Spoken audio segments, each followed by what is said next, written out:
Hey there, and welcome back to the 2013 season of Inside Butler Football. I'm your host, JoJo Gentry. The Butler football team rushed past Jacksonville University last Saturday, winning 45-27. In just a few moments, we'll be joined by Butler head football coach Jeff Forrest to talk about last week's victory and to take a look at the games ahead. Stay with us on Inside Butler Football.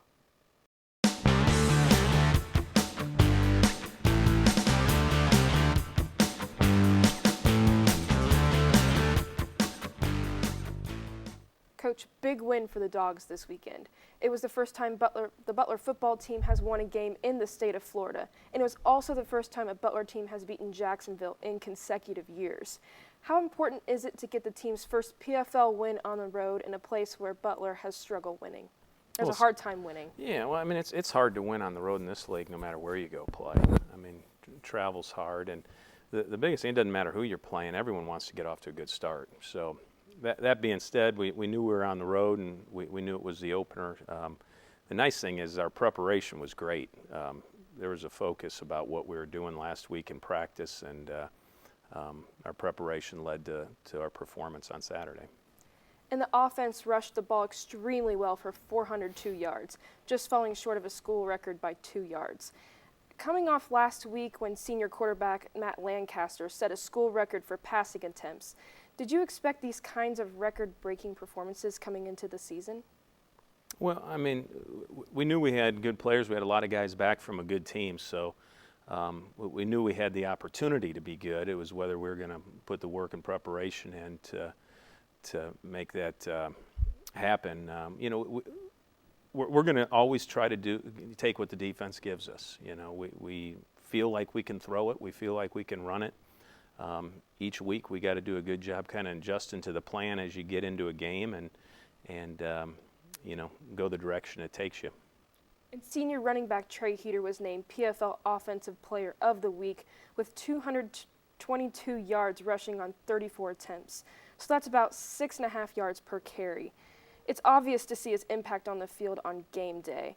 But could you talk a little bit about what impact he has on the team during the week? I mean, he's an unbelievable person. He really is. I mean, he's a true student athlete.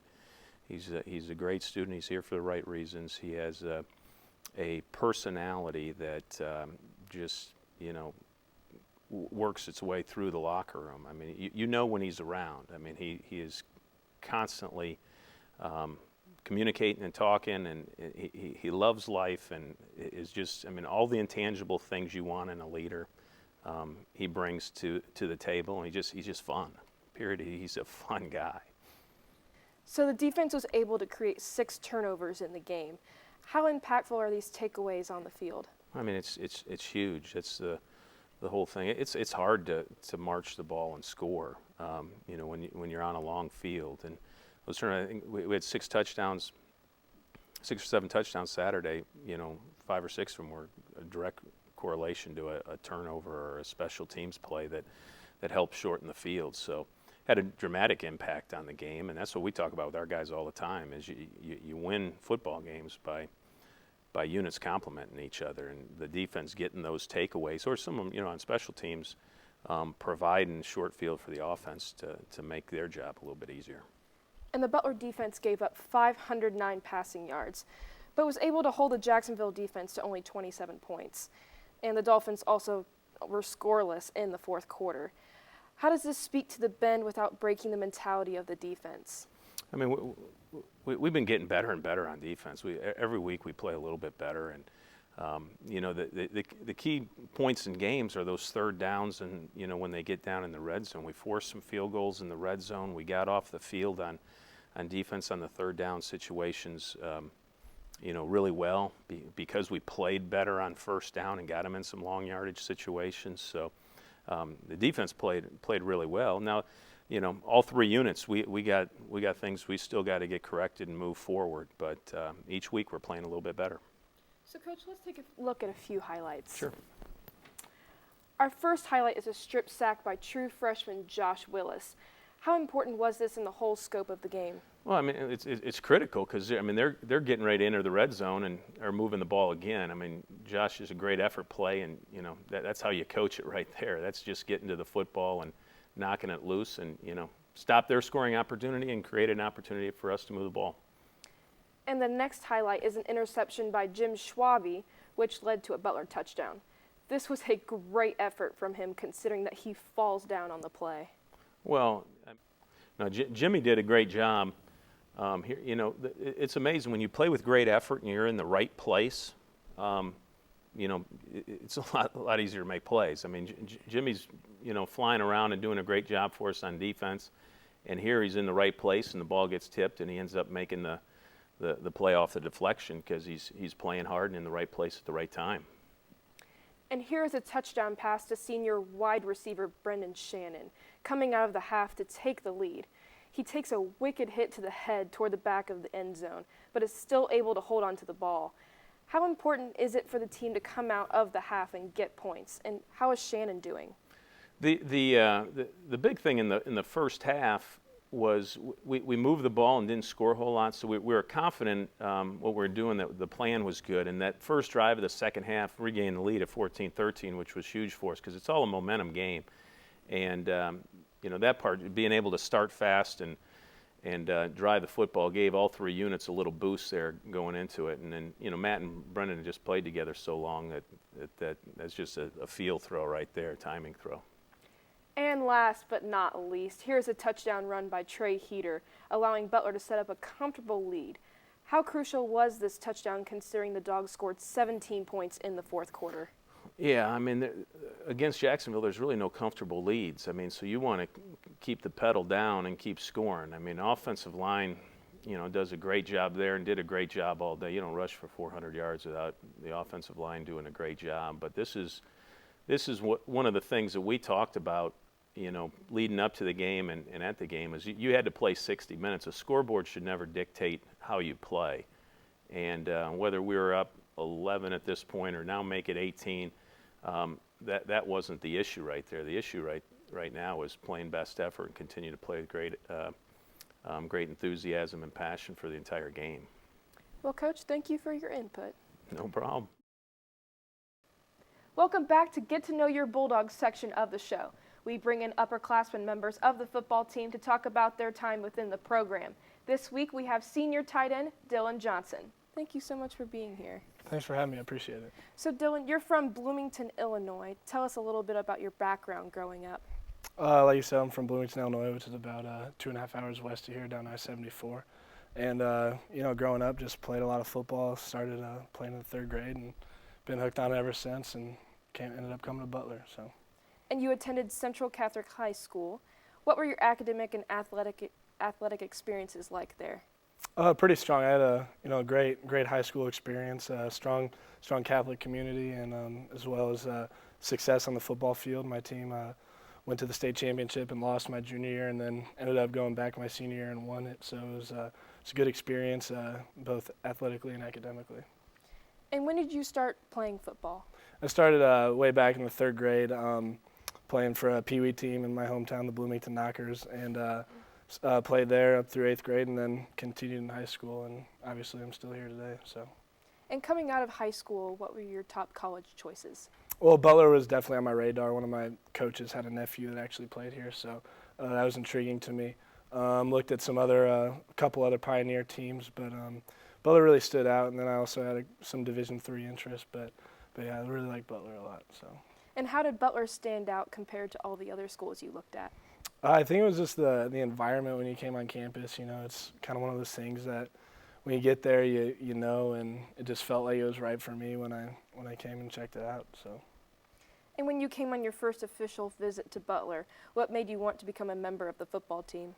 Well, one thing that sticks with me is on my recruiting visit when Coach Voris said, sitting there, we want this Butler football to be basically the internship to the rest of your life, and that kind of resonated with me, and I thought it was a really strong point that it's kind of the stepping stone to the rest of your life, and that really hit home with me, and I kind of took that to heart. So.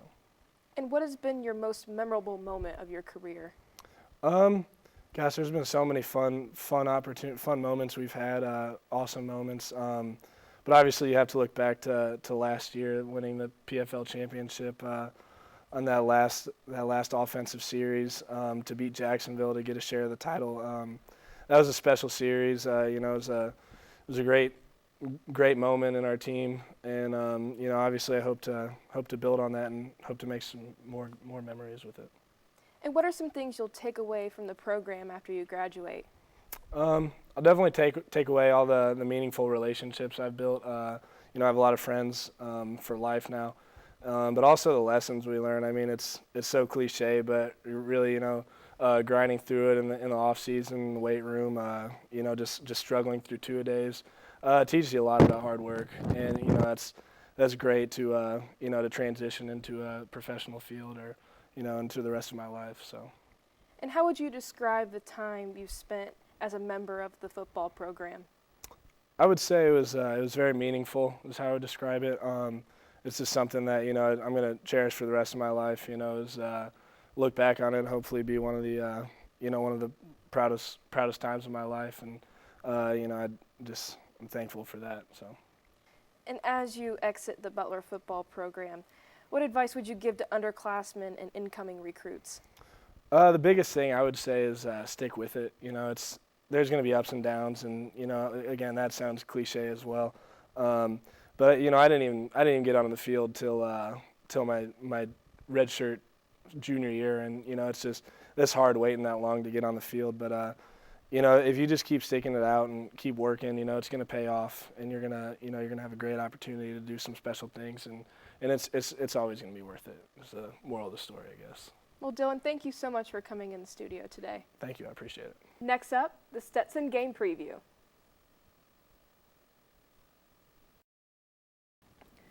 Stetson is a first-year program.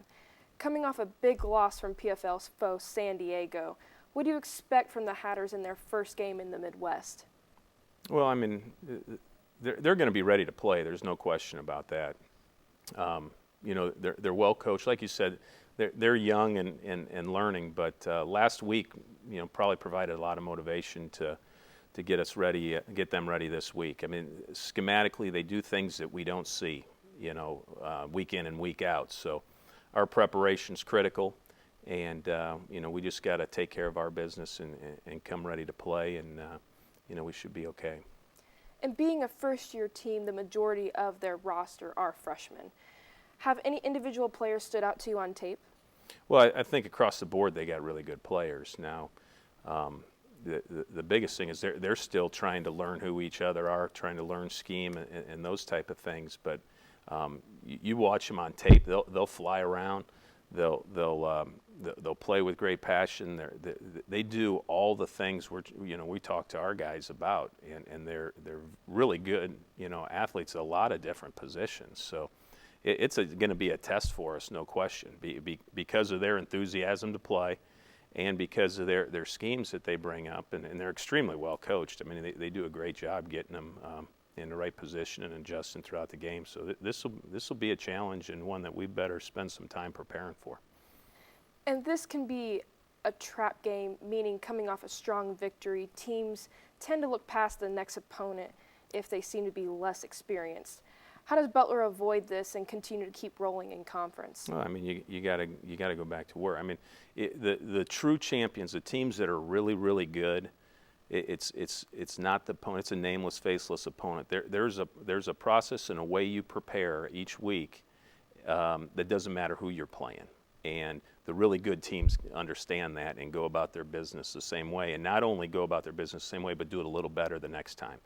So our preparation this week should be better. Our play this week should be better. The things that were issues on Saturday should be corrected. Our enthusiasm should be more. The play for 60 minutes should be more passionate and even better effort than we had last week. And that's what happens with the teams that have great leadership and that are really good is it doesn't matter who the next week's opponent is. The preparation's about yourself, and the score will take care of itself.